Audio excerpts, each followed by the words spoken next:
Recording in progress.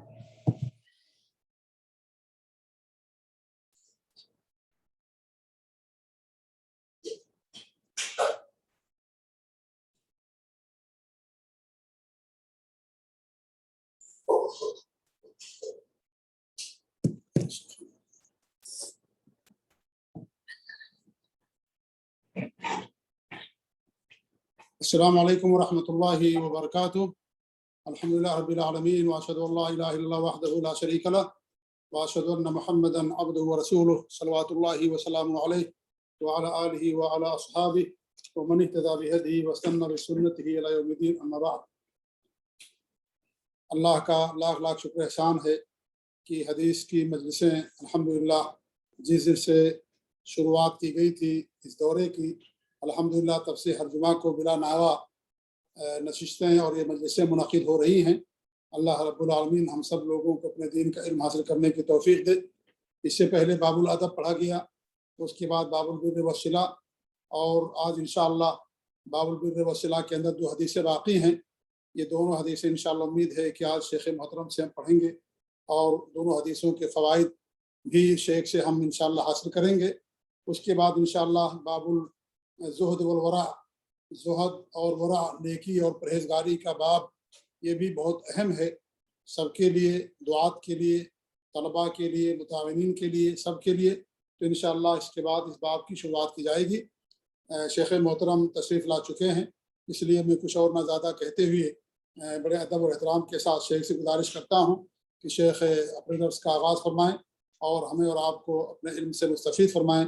جزا اللہ خیر جزا، وبارک فی حیاتہ وتقبل جہودہ المبذولہ فی خدمت السنہ والحدیث والدعوۃ الیہ علی وفق منہج السلف الصالح، فجزا اللہ خیر جزا۔ السلام علیکم ورحمۃ اللہ وبرکاتہ۔ وعلیکم السلام ورحمۃ اللہ وبرکاتہ۔ بارک اللہ فیکم وجزاکم اللہ خیر۔ ان الحمد للہ نحمده ونستعینه ونستغفره ونعوذ بالله من شرور انفسنا ومن سیئات اعمالنا، من يهده الله فلا مضل له ومن يضلل فلا هادي له، واشهد ان لا اله الا الله وحده لا شريك له، واشهد ان محمدا عبده ورسوله، اما بعد، فان خير الحديث كتاب الله، وخير الهدي هدي محمد صلى الله عليه وعلى آله وسلم، وشر الأمور محدثاتها، وكل محدثة بدعة، وكل بدعة ضلالة، وكل ضلالة في النار۔ قال الله تبارك وتعالى: ادع إلى سبيل ربك بالحكمة والموعظة الحسنة وجادلهم بالتي هي أحسن۔ قابل احترام فضیلت الشیخ مختار احمد مدنی حفظہ اللہ، دیگر اہل علم، میرے محترم دینی بھائیوں اور قابل احترام اور بہنوں، اللہ کے فضل و کرم سے رسول اکرم صلی اللہ علیہ وسلم کی احادیث کا یہ سلسلہ جاری ہے، اور اللہ کی توفیق سے کئی احادیث کا مطالعہ ہم کر چکے ہیں، اور ان احادیث کے مطالعے سے یہ بات بالکل واضح ہوتی ہے کہ رسول اکرم صلی اللہ علیہ وسلم کی ایک ایک حدیث میں زندگی کے کتنے سارے اصول چھپے ہوتے ہیں۔ کبھی وہ حدیث عقیدے سے متعلق ہوتی ہے، کبھی انسان کی عبادات سے، کبھی شرعی احکام جو دنیوی معاملات سے متعلق ہوتے ہیں، تجارت ہے یا اسی طرح سے تعلقات ہیں، نکاح ہے، حقوق ہیں، کبھی وہ انسان کے ذاتی اخلاق سے متعلق ہوتی ہے، صبر ہے، یقین ہے، اسی طرح سے توکل ہے۔ اس طرح کے اوصاف انسان میں کون سے ہونے چاہیے، کون سے نہیں ہونے چاہیے۔ اور کبھی وہ احادیث انسان کی معاشرتی زندگی اور آداب سے متعلق ہوتے ہیں کہ کھانا پینا، سونا،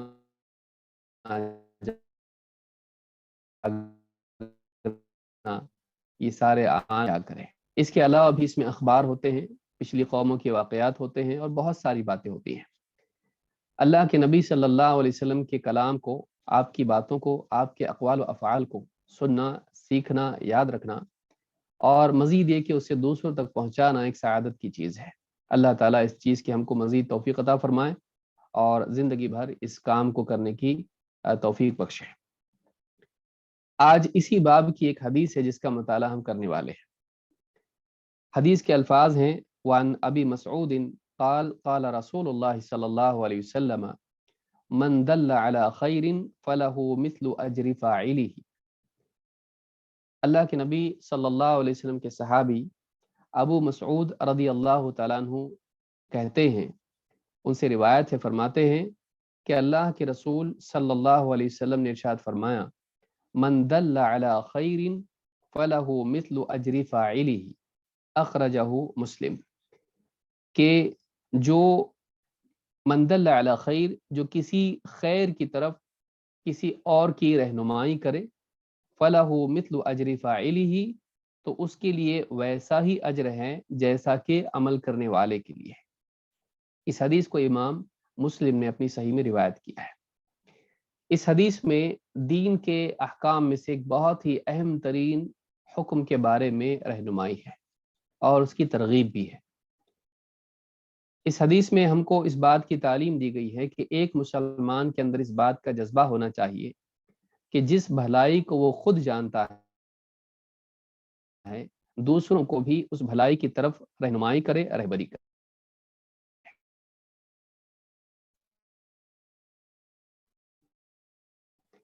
حدیث صحیح فرق کے ساتھ کتابوں میں آئی ہے۔ مثال کے طور پر صحیح سنن الترمذی کی حدیث میں ہے، اللہ کے نبی صلی اللہ علیہ وسلم فرماتے ہیں ان الدال علی الخیر کفاعلہ، خیر کی طرف رہنمائی کرنے والا ویسا ہی ہے جیسے اس پر عمل کرنے والا۔ یعنی یہاں پر ایسا بتایا گیا کہ وہ عامل کی طرح ہے، وہ ایسے ہی جیسے اس نے عمل کیا۔ پچھلی حدیث میں ہم نے دیکھا اس کے لیے اجر کا ذکر ہے کہ اس کے لیے ویسا ہی اجر ہے جیسا عمل کرنے والے کے لیے۔ اس حدیث سے بات معلوم ہوتی ہے کہ ایک انسان دوسرے لوگوں کی صحیح چیزوں کی طرف، خیر کی طرف، بھلائی کی طرف رہنمائی کر کے ویسا ہی ثواب حاصل کر سکتا ہے۔ اس سے انسان کے ثواب کے دروازے کتنے سارے کھل جاتے ہیں۔ آپ غور کریں، ایک انسان اپنے بستر پر ہے اور وہ نہ کہیں جا سکتا ہے، نہ کچھ کر سکتا ہے، نہ وہ حج کر سکتا ہے، نہ مسجدوں میں نماز کے لیے جا سکتا ہے، نہ وہ باہر کوئی اور لوگوں کی مدد کے اعتبار سے کوئی کام کر سکتا ہے، کوئی رفاہی کام بھی نہیں کر سکتا۔ لیکن ایسا انسان اگر اپنے قول کے ذریعے سے، بلکہ اپنے موبائل فون کے ذریعے سے بھی اگر لوگوں کو صحیح باتیں بتاتا ہے اور وہ خیر کی طرف ان کی رہنمائی کرتا ہے، اور اس کی رہنمائی کی وجہ سے کوئی انسان اپنا عقیدہ صحیح کر لیتا ہے، کوئی انسان عبادات پر آ جاتا ہے، اللہ کی عبادت ادا کرنے والا بن جاتا ہے، یا اسی طرح سے کوئی انسان دوسروں کی مدد کرنے والا بنتا ہے، کوئی برائیوں کو چھوڑنے والا بنتا ہے، تو ایسے انسان کے بستر پر پڑے رہنے کے باوجود وہ سارا اجر و ثواب سمیٹ سکتا ہے کہ 100 بھوکوں کو اگر ایک آدمی کھانا کھلا رہا ہے اس کے بولنے کی وجہ سے، اس کے بتانے کی، یا اس کے ایک میسج کی وجہ سے، تو اس آدمی نے 100 لوگوں کو اپنے محنتی سے کبھی میں پڑا ہوا ہے، کوئی حرکت نہیں کر سکتا، اس کے پاس اپنی دوا کے لیے بھی پیسے نہیں ہیں، لیکن یہ آدمی اپنے بستر پر پڑے پڑے وہ سارا ثواب سمیٹ سکتا ہے جو باہر لوگ کام کر رہے ہیں اور وہ باہر لوگ نیکیاں کر رہے ہیں اس کے بتانے کی وجہ سے۔ کوئی حج کے لیے جا رہا ہے، کوئی عمرہ کر رہا ہے، کوئی غربا اور فقراء کو کھلا رہا ہے، کوئی آدمی قرآن کی تلاوت کر رہا ہے، کوئی آدمی لوگوں کو دین کی تعلیم دے رہا ہے، اس کی ترغیب کی وجہ سے، اس کے بتانے کی وجہ سے، اس کی رہنمائی کی وجہ سے اگر دوسرے لوگ یہ نیکیاں کرتے ہیں تو یہ اپنے بستر پر پڑے پڑے وہ ساری نیکیاں حاصل کر سکتا ہے۔ اس حدیث سے بات معلوم ہوتی ہے کہ انسان کے لیے اللہ رب العالمین نے نیکی کے کتنے دروازے کھول دیے ہیں کہ رہنمائی کرنا بھی عمل کرنے کی طرح ہے۔ اس اعتبار سے دعوت کی، تبلیغ کی، تعلیم کی، ارشاد کی، تذکیر کی اور وعظ و نصیحت کی اہمیت معلوم ہوتی ہے۔ تو یہ حدیث بہت اہم ہے اور اس کو تفصیل سے سمجھنا میں مناسب سمجھتا ہوں۔ اس میں کئی مباحث ضمناً بھی آئیں گے، تو انشاءاللہ آج ہم اس حدیث کا مطالعہ کریں گے، اور اگر ممکن رہا تو انشاءاللہ اگلے ہفتے ہم یا آنے والے درس میں ہم جب بھی درس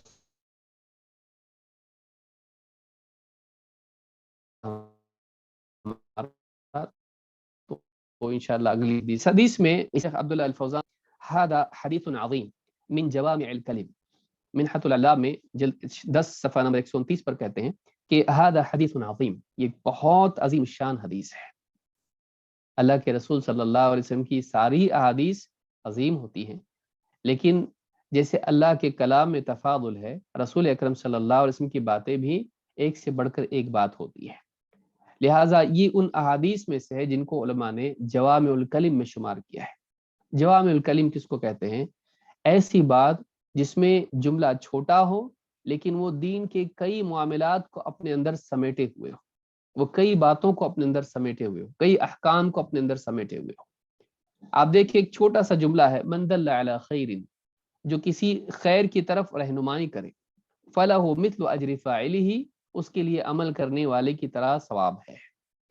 اب یہاں پر خیر کے بارے میں آپ دیکھیے، خیر میں بتایا نہیں گیا کہ کون سی خیر، آپ کتنی ساری خیر کی باتیں اس کے ضمن میں رکھ سکتے ہیں،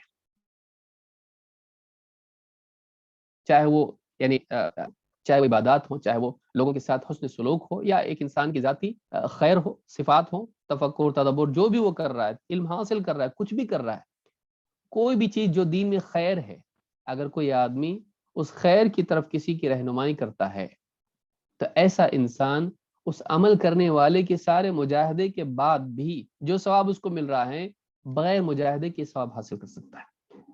تو دین کے کتنے سارے شعبے ہیں، کتنے سارے اعمال ہیں، ایک آدمی کسی کی بھی رہنمائی کر کے وہ سارا ثواب لے سکتا ہے۔ تو اس حدیث میں یعنی یہ جوامع الکلم میں سے ہے کہ اس کے اندر اللہ کے نبی صلی اللہ علیہ وسلم نے بہت ساری باتوں کو ایک جملے میں سمیٹ لیا ہے۔ شیخ عبداللہ الفوزان اس سلسلے میں کہتے ہیں کہ قولہ من دل علی خیر نکرہ فی سیاق الشرط فتعم کل خیر دینی او دنیاوی، یہاں یہ بات بھی اہم ہے۔ کہتے ہیں کہ حدیث میں آیا ہے کہ جو کسی خیر کی طرف کسی کی رہنمائی کرتے ہیں تو خیر دینی بھی ہو سکتی ہے اور دنیاوی ہو سکتی ہے، یعنی کسی کے ساتھ بھلائی کرنا دینی اعتبار سے بھی ہو سکتا ہے کہ اس کو رہنمائی کر دے، عبادت کے اعتبار سے، عقیدے کے اعتبار سے، کسی بھی اعتبار سے، یا وہ اس کی رہنمائی کر دے کسی کے ساتھ کسی کو کھلانے پلانے یا کسی اور اعتبار سے، یا مثال کے طور پر کسی کو رہنمائی کر دی، بھائی مسلمانوں کے لیے ڈاکٹروں کی ضرورت ہے تو تم ڈاکٹر بن جاؤ، یا تم انجینئر کی ضرورت ہے اسلامی حکومت میں، کم ہو رہے انجینئر تو تم انجینئر بن جاؤ، یا تم فلاں چیز بن جاؤ، سائنٹسٹ بن جاؤ، کہ اسلام کو اس کی ضرورت ہے، مسلمانوں کو ضرورت ہے۔ اب وہ آدمی سائنٹسٹ بن گیا، سائنٹسٹ بننا کوئی دینی چیز نہیں ہے، لیکن اس سے مسلمانوں کو فائدہ ہوا۔ سائنسداں بننے کے بعد اس نے دین کی خدمت کی اور وہ سارے اپنے علم کو، دنیاوی علم کو دین کے لیے لگایا، اسلام اور مسلمانوں کے لیے لگایا۔ اب اس نے چونکہ اس کی رہنمائی کی تھی، جو بھی خدمت وہ دینی اس علم کی بنیاد پر کر رہا ہے، کرتا رہے گا موت تک، وہ سارا ثواب اس کو ملے گا۔ کیوں؟ اس لیے کہ اس نے اس کی رہنمائی کی۔ وہ ڈاکٹر جتنے مریضوں کے لیے بتا دیا، بھائی ڈاکٹر بنو، مسلمانوں کو ضرورت ہے، اور خدمت کرو، اپنا جو تم کو لینا ہے فیس وہ بھی لو، کچھ لوگوں کو ایسے بھی بغیر فی کے بھی ان کا علاج کرو، غریبوں کا علاج کرو۔ اب اس آدمی کے دل میں بیٹھ گئی، اس بچے کے، نوجوان کے دل میں بات بیٹھ گئی، اب وہ ڈاکٹر بنا، اور بننے کے بعد میں اس نے ایسا ہی کیا، اس نے اپنا ہاسپٹل یا کلینک کھولا، اس کے بعد میں غریبوں کے بھی وہ کام آنے لگا۔ کس نے ڈاکٹر بننے میں رہنمائی کی؟ کس نے یہ آئیڈیا اس کو دیا؟ اس آدمی نے اس خیر کی طرف اس کی رہنمائی کی۔ اب اس کے بعد میں جو بھی وہ کام کرے گا، ایک بار نہیں، کیونکہ اصل اصول اس کا دیا ہوا ہے، آئیڈیا اس کا دیا ہوا ہے، جب تک وہ اس بنیاد پر کام کرتا رہے گا تب تک اس کو ثواب ملتا رہے گا۔ اس سے آپ سمجھ سکتے ہیں کہ دو بول انسان کے کتنے اس کے لیے نجات کا ذریعہ بن سکتے ہیں۔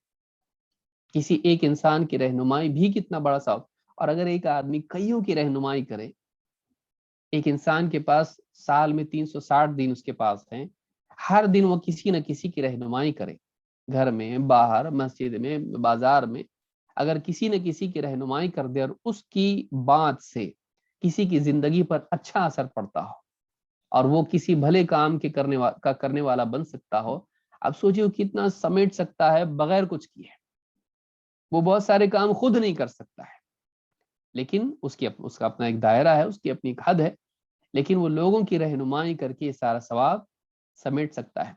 تعجب کی بات یہ ہے کہ یہاں پر ابن حجر رحمہ اللہ نے اس حدیث کو باب البر والصلہ میں ذکر کیا ہے۔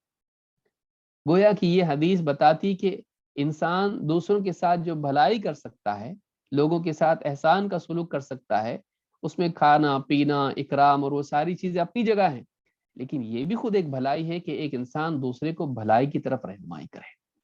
یہ بھی ایک بہت بڑا تحفہ اور ہدیہ ہے جو ایک انسان دوسرے کو دے، جو اس کو صحیح گائیڈنس دینا۔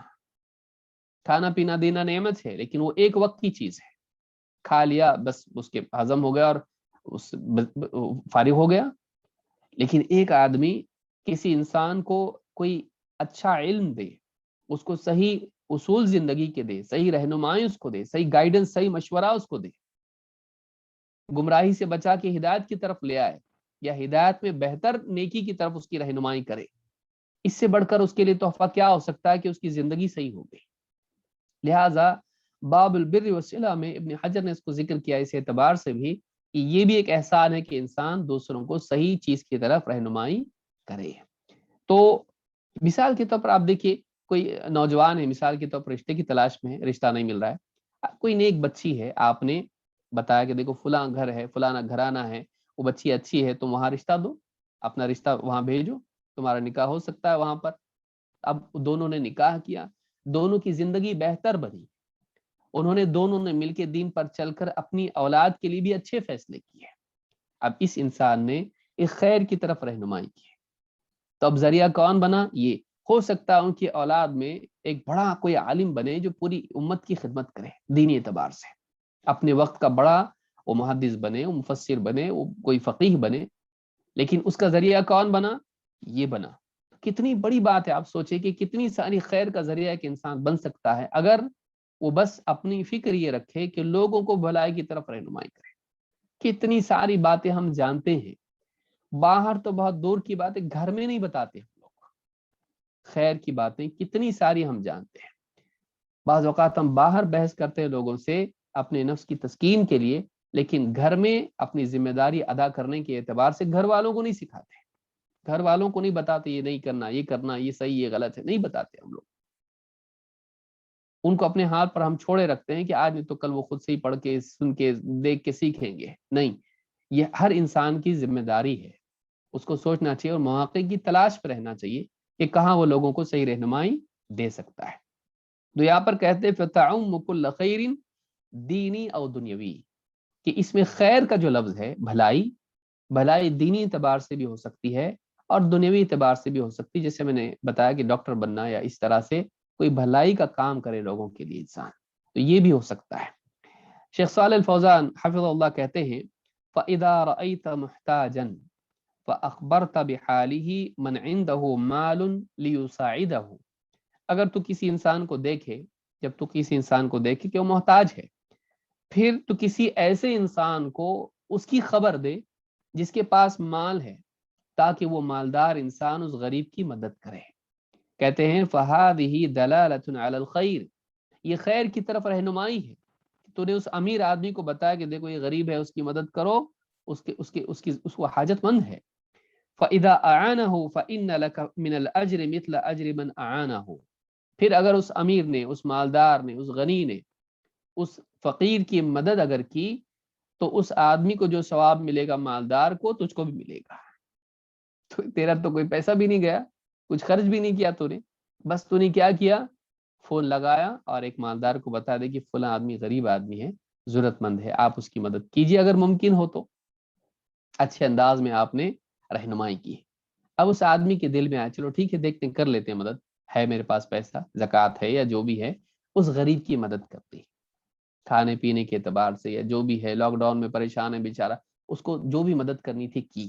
آپ کے ایک فون کی وجہ سے، آپ کی ایک دو جملوں کی وجہ سے اس نے جو اس کے لیے مدد کی، ہو سکتا ہے وہ آدمی کفر تک چلا جاتا، اللہ کی ناشکری میں چلا جاتا، حرام میں چلا جاتا، لیکن اس آدمی کے اس کی مدد کرنے کی وجہ سے اس کو لگا دیکھو اچانک اللہ تعالیٰ نے غیبی مدد کی، آج ہی دعا کیا تھا اللہ نے مدد کی، آج ہی اللہ سے مانگ رہا تھا اللہ دے، میرے پاس کوئی ذریعہ نہیں، اور دیکھیے غیبی طریقے سے اللہ نے میری مدد کی، اللہ سے وہ جڑ گیا، حرام سے بچا، نہیں میں غلط وسوسے آ رہے تھے اب نہیں کروں گا۔ وہ ساری دینی خیر جو اس کے نتیجے میں وجود میں آئی، کون ذریعہ بنا اس کا؟ آپ بنے۔ آپ کے دو جملوں کی وجہ سے اس کو بھی ثواب ملا، وہ آپ کو ملا، اور وہ آدمی دین پر جمع رہا، اس کا بھی ثواب آپ کو ملے گا، کیونکہ آپ ذریعہ بنے اس کا۔ کتنی بڑی چیز ہے۔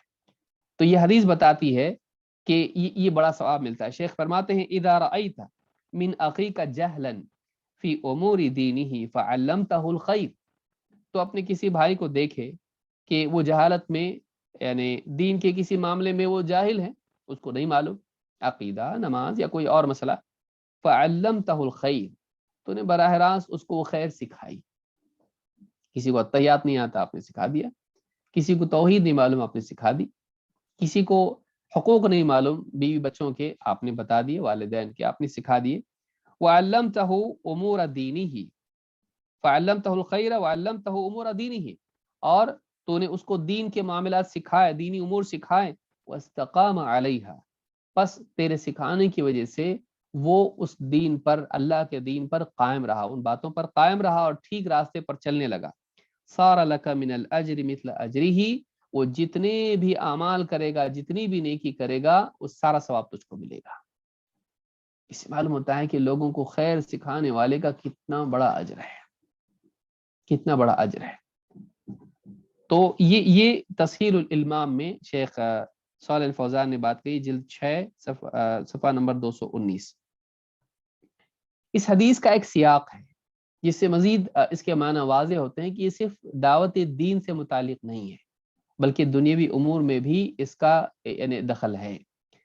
ابو مسعود الانصاری رضی اللہ تعالیٰ عنہ سے روایت ہے، فرماتے ہیں جاء رجل الى النبی صلی اللہ علیہ وسلم فقال انی ابدع بی فاحملنی، ایک آدمی اللہ کے نبی صلی اللہ علیہ وسلم کے پاس آیا، ایک صاحب آئے اللہ کے رسول صلی اللہ علیہ وسلم کے پاس اور کہا کہ انی ابدع بی، اللہ کے رسول میرا اونٹ گیا۔ علماء نے کہا اونٹ مرا یا کچھ اور وجہ سے سواری کے قابل نہیں رہا، تو میرا اونٹ تو گیا کام سے۔ انی ابدع بی، میں اونٹ سے محروم ہو گیا ہوں۔ فاحملنی، تو آپ ہی مجھے کوئی سواری یعنی دیجئے، جو بھی سواری میری تھی وہ اب نہیں رہی، آپ مجھے کوئی میرے لیے سواری کا انتظام کیجئے، جنگ میں جانے کے لیے یا جو بھی اللہ کے رسول صلی اللہ علیہ وسلم کا کوئی کام تھا اس کے کرنے کے لیے۔ فاحملنی فقال ما عندی، آپ نے کہا میرے پاس نہیں، میرے پاس سواری نہیں ہے۔ فقال رجل یا رسول اللہ انا ادلہ علی من یحملہ، ایک شخص وہی موجود تھے، کہا کہ اللہ کے رسول میں بتاتا ہوں کہ کون ان کو سواری دے سکتا ہے، کون ان کو سواری دے سکتا ہے۔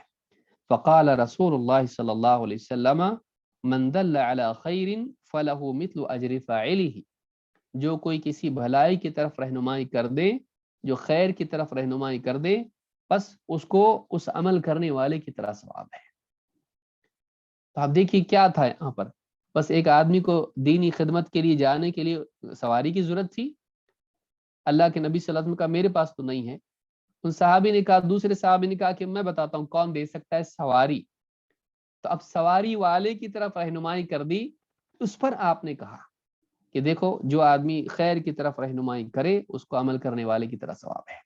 اب یہ آدمی جو دین کی خدمت کے لیے جائے گا، چاہے وہ دعوت ہو، چاہے وہ جنگ ہو یا جو بھی ہو، وہ جس کام کے لیے جائے گا اس کی رہنمائی صحیح کرنے کی وجہ سے اس آدمی کا ثواب جو اس کو اس کے لیے انتظام کر رہا ہے اس کو ملے گا، اور مزید یہ کہ اس کے جانے کا ذریعہ بھی یہ بنا تو اس کا بھی ثواب مل سکتا ہے اس کو۔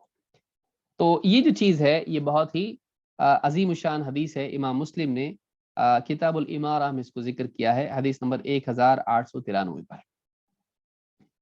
شیخ ابن عثیمین رحمہ اللہ فرماتے ہیں فمن فوائد الحدیث الحث علی الخیر اما بالقول و اما بالفعل، اس حدیث کے فوائد میں سے ایک فائدہ یہ ہے، یعنی علمی فائدہ اس حدیث میں یہ ہے کہ الحث علی الخیر اما بالقول و اما بالفعل، یعنی ایک بات یہ معلوم ہوتی ہے کہ حدیث میں یہ نہیں کہا گیا کہ آدمی زبان سے کسی کی رہنمائی کرے، آدمی فعل سے بھی کر سکتا ہے، عملی طور پر بھی کسی کے لیے رہنمائی دے سکتا ہے۔ مثال کے طور پر کوئی آدمی آیا، آپ سے پوچھا کوئی مسجد کہاں ہے، آپ نے اشارے سے بتا دیا وہاں ہے، آپ نے کچھ کہا نہیں، لیکن آپ گونگا آدمی بھی ثواب حاصل کر سکتا نا۔ ایک آدمی زبان اس کے پاس نہیں ہے لیکن کوئی آدمی اس سے پوچھ رہا ہے مسجد کہاں ہے، تو اشارے سے بتا دیا اس نے، اس آدمی کو بھی ثواب مل سکتا ہے جبکہ اس کے پاس بولنے کے لیے زبان نہیں ہے۔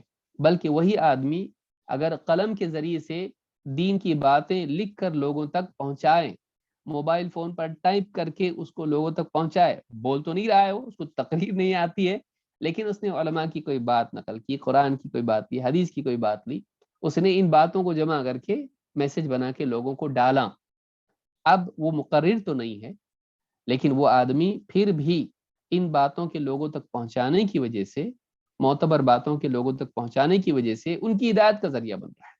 تو ایسا آدمی ان کے اعمال میں، ان کی ہدایت میں، ان کے اجر میں شریک ہے۔ جو کچھ وہ عمل کریں گے اس کا ثواب اس کو ملے گا۔ تو معلوم ہوا کہ دلالت خیر کی طرف صرف قول سے نہیں ہوتی ہے، بلکہ فعل سے بھی ہو سکتی ہے۔ آدمی اپنے عمل سے بھی لوگوں کو رہنمائی دے سکتا ہے، قول سے، قلم سے، خطابت سے، کتابت سے آدمی لوگوں کی رہنمائی کر سکتا ہے۔ اس کو ہم آگے بھی دیکھیں گے کہ اسوہ حسنہ بھی اس میں شامل ہو جاتا ہے۔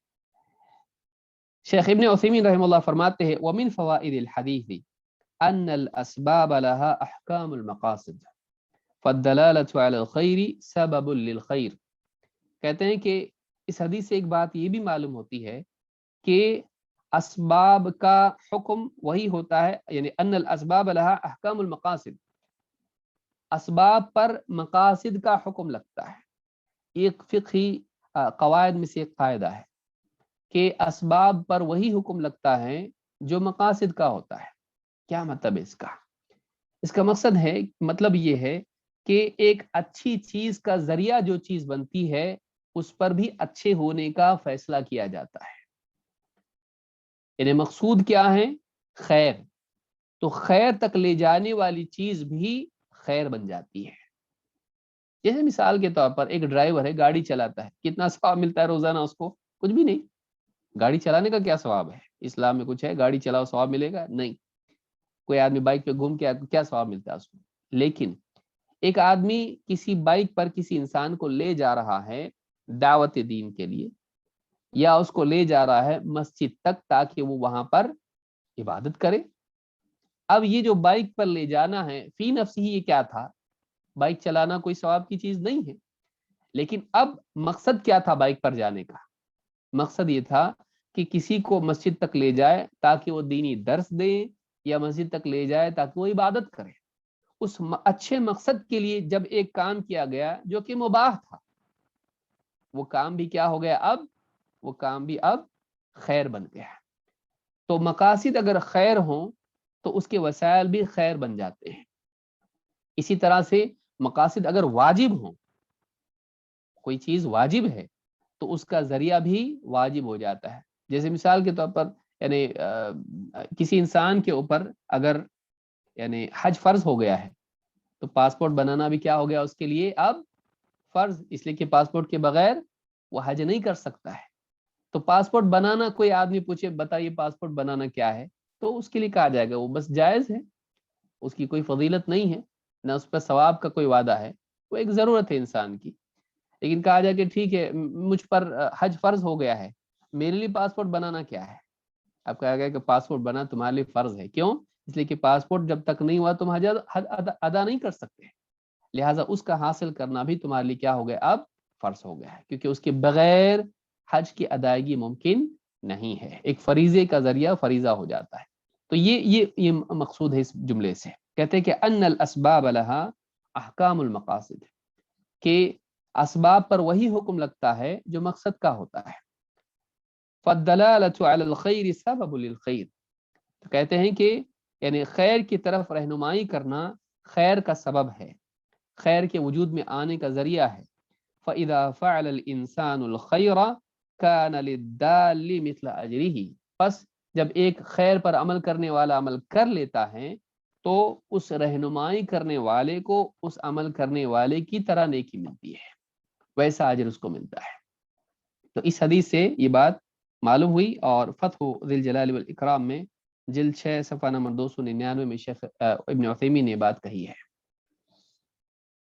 اس کے ضمن میں ہم دیکھتے ہیں، اور ایک بڑا مسئلہ یہاں پر آگے بھی آئے گا انشاءاللہ، اس کو بھی ہم غور کرتے ہیں اس کے اوپر، کیونکہ یہ دعوت و ارشاد سے متعلق ہے، اس لیے کچھ ضمنی مباحث اس میں ہیں اور غلط فہمیاں ہیں، ان کو دور کرنا بھی ضروری ہے۔ اس کے ضمن میں یہ بات آتی ہے کہ وہ سارے لوگ جو خیر کی طرف رہنمائی کریں انہیں عمل کرنے والوں کا ثواب ملتا ہے۔ ہمارے معاشرے میں ایک بہت ہی اہم شخصیت جو بہت حقیر مانی جاتی ہے، جس کی کوئی اہمیت نہیں مانی جاتی، وہ کون ہے؟ مؤذن۔ مؤذن، آپ دیکھیے مؤذن کا کیا حال ہوتا ہے سماج میں، وہ بس مسجد صاف کرنے والا ہوتا ہے، واقعی اس کی حیثیت وہ ہوتی ہے، اتنا مکرم ہے اللہ کے نزدیک، اور اس کا ثواب کتنا ہے خود اس کو بھی سوچنا چاہیے۔ اللہ کے نبی صلی اللہ علیہ وسلم فرماتے ہیں المؤذن یغفر له مد صوته واجره مثل اجر من صلى معه۔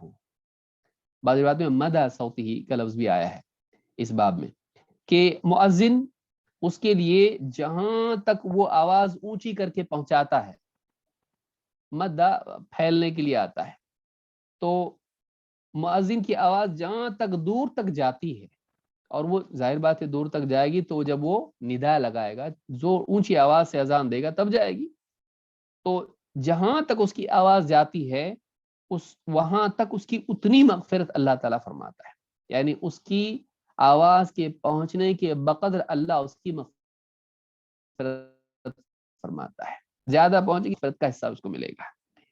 وَأَجْرُهُ مِثْلُ أَجْرِ مَنْ صَلَّى مَعَهُ، اور اس کا اجر کتنا ہے؟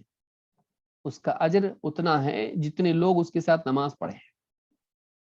آپ غور کریں حرم کا ثواب کتنا ہوگا، حج میں خاص طور سے کتنے لاکھ لوگ نماز پڑھتے ہیں حرم میں، تو ایک آدمی اذان جب دے اس کا کتنا بڑا ثواب ہے۔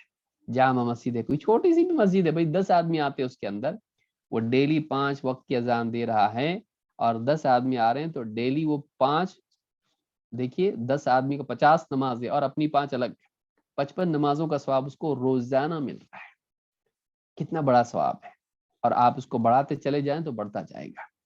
تو معلوم ہے کہ اس حدیث کے ضمن میں مؤذن بھی آتا ہے، یعنی دعوت کے ضمن میں لوگوں کو خیر کی طرف رہنمائی کرنے میں من باب اولا مؤذن آتا ہے۔ کیوں؟ اس لیے کہ وہ لوگوں کو فلاح کی طرف بلا رہا ہے، وہ لوگوں کو فلاح کا بڑا سبب نماز صلاح کی طرف بلا رہا ہے، اور اس سے بھی بڑا جو اس کی قبولیت کا سبب ہے، شرط ہے اس کی توحید اور شہادتین، جس کو ہم کہیں گے لا الہ الا اللہ اور محمد رسول اللہ، ان دونوں چیزوں کی طرف ان کو بلا رہا ہے، اس کی گواہی خود دے رہا ہے لوگوں کے سامنے۔ تو آپ سوچیں کہ مؤذن کا کتنا بڑا اجر ہے۔ تو اس حدیث سے یہ بات معلوم ہوتی ہے، جس کو امام الطبرانی نے الکبیر میں روایت کیا ہے، المعجم الکبیر میں، اور شیخ الالبانی نے اسے الجامع صغیر میں 6643 پر اس کو صحیح کہا ہے۔ اس سے معلوم ہوتا ہے کہ مؤذن بھی ان لوگوں میں ہے جو اذان دیں تو جتنے لوگ نماز کے لیے آتے ہیں ان سب کا ثواب امام صاحب کا بھی ملتا ہے اس کو، کیونکہ اس کی اذان پر امام آتا ہے، تو سارے لوگ جتنے بھی ہیں وہ اس کے بلانے پر جب آتے ہیں تو ان سب کا ثواب اس کو ملتا ہے، کیونکہ یہاں پر کیا ہے، وَأَجْرُهُ مِثْلُ أَجْرِ مَنْ صَلَّى مَعَهُ، جو کوئی بھی اس کے ساتھ نماز پڑھتا ہے یعنی جماعت میں شریک ہوتا ہے، ان سب کا ثواب مؤذن کو ملتا ہے۔ اسی لیے آپ دیکھیں گے کہ سلف نے قرآن کریم کی آیت جس میں تعمیم ہے اس کے ضمن میں مؤذن کو بھی ذکر کیا ہے۔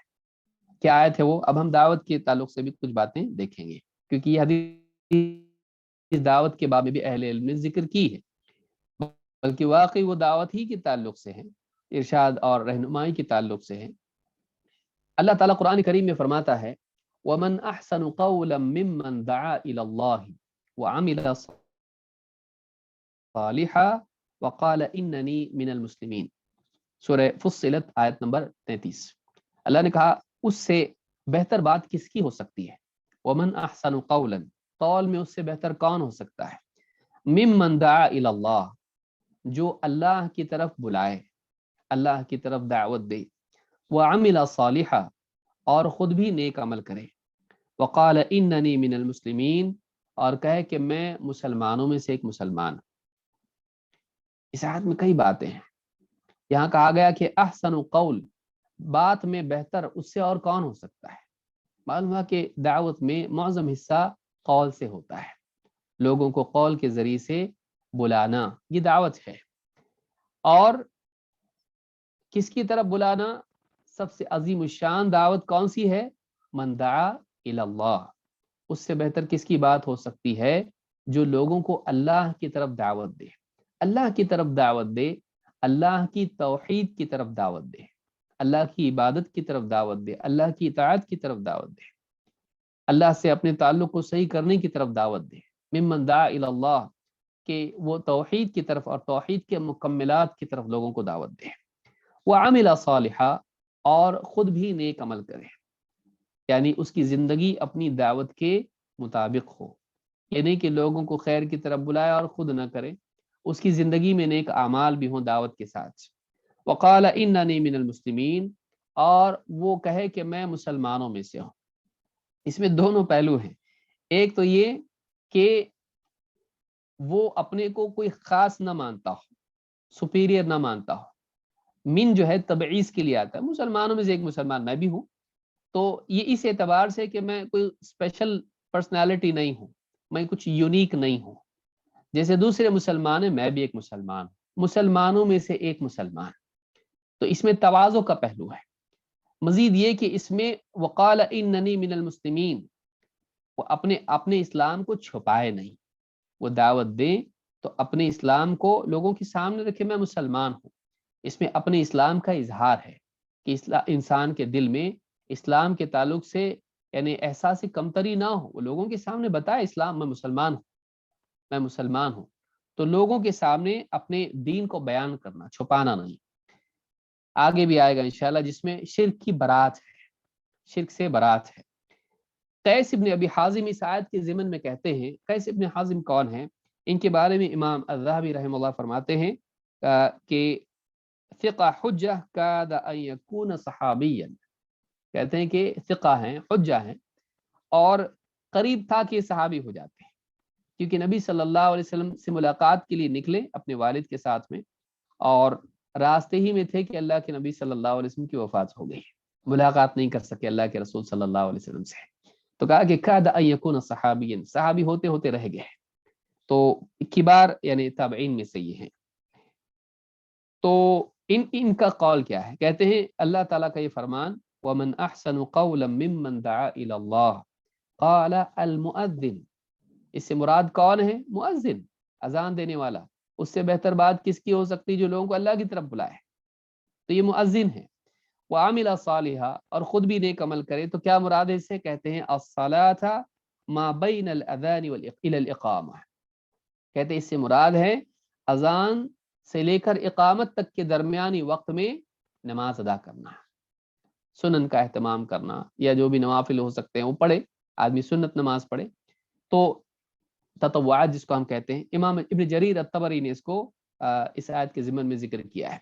اس سے معلوم ہوا کہ یہ تابعی ہیں، یہ کہتے ہیں کہ اس آیت میں جس کا ذکر ہے اس سے مراد مؤذن ہے، یہ مؤذن ہے جو لوگوں کو اللہ کی طرف بلاتا ہے اور خود بھی نیک عمل کرتا ہے، کا مطلب لوگوں کو نماز کی طرف بلاتا ہے، اللہ کی عبادت کی طرف، اور خود بھی عبادت کرتا ہے، یہ نہیں کہ اذان دی اور گھر کو چلا گیا، نہیں، بلکہ اذان دینے کے بعد وہ خود بھی اس جماعت میں شریک ہوتا ہے اور نماز ادا کرتا ہے، اللہ کی عبادت کا اہتمام کرتا ہے۔ اسی لیے آپ دیکھیں گے کہ اللہ کے نبی صلی اللہ علیہ وسلم نے مؤذن کو اللہ کا داعی قرار دیا۔ میں کیوں بیان کر رہا ہوں، آگے انشاءاللہ اس کی تفصیل بھی ہم دیکھیں گے۔ کعب ابن عجرہ رضی اللہ تعالیٰ سے روایت ہے، کہتے ہیں ان اعمى اتى النبی صلی اللہ علیہ وسلم، ایک نابینا صحابی، ایک نابینا شخص اللہ کے نبی صلی اللہ علیہ وسلم کی خدمت میں حاضر ہوئے، فقال یا رسول اللہ انی اسمع النداء، کہ اللہ کے رسول میں اذان سنتا ہوں، فلعلی لا اجد قائدا، لیکن بات یہ ہے کہ بہت ممکن ہے مجھے کوئی لانے والا نہ ملے مسجد تک، کوئی مجھ کو لے کر آنے والا کوئی نہ رہے، ایسا بھی ہوتا ہے کبھی۔ فقال فاذا سمعت النداء فاجب داعی اللہ، یعنی انہوں نے پوچھا کہ اللہ کے رسول یہ ممکن ہے کہ کوئی میرے پاس نہ ہو مجھے لانے والا، تو میں کیا کروں؟ کہا کہ فاذا سمعت النداء، جب تم اذان سنو، نماز کی اذان سنو، فاجب داعی اللہ، تو اللہ کے داعی کی دعوت کو قبول کرو، یعنی مسجد آؤ۔ یہ حدیث صحیح مسلم میں بھی موجود ہے، المساجد و مواضع الصلاح میں، امام مسلم نے اس کو ذکر کیا ہے. انہوں نے کہا انہ لیس لی قائد یقودنی الی المسجد، اللہ کے رسول کوئی ہے نہیں جو مجھے مسجد تک لائے. تو اللہ کے نبی صلی اللہ علیہ وسلم نے رخصت دی ان کو، لیکن جب وہ دروازے تک گئے، جانے لگے، پلٹے، تو آپ نے کہا حل تسمع النداء بالصلاۃ، اذان کی آواز آتی ہے، نماز کے لیے جو اذان ہوتی ہے اس کی آواز تم تک آتی ہے؟ کہا کہ ہاں. تو کہا کہ فاجب، تو پھر نماز کے لیے آؤ، مسجد آؤ.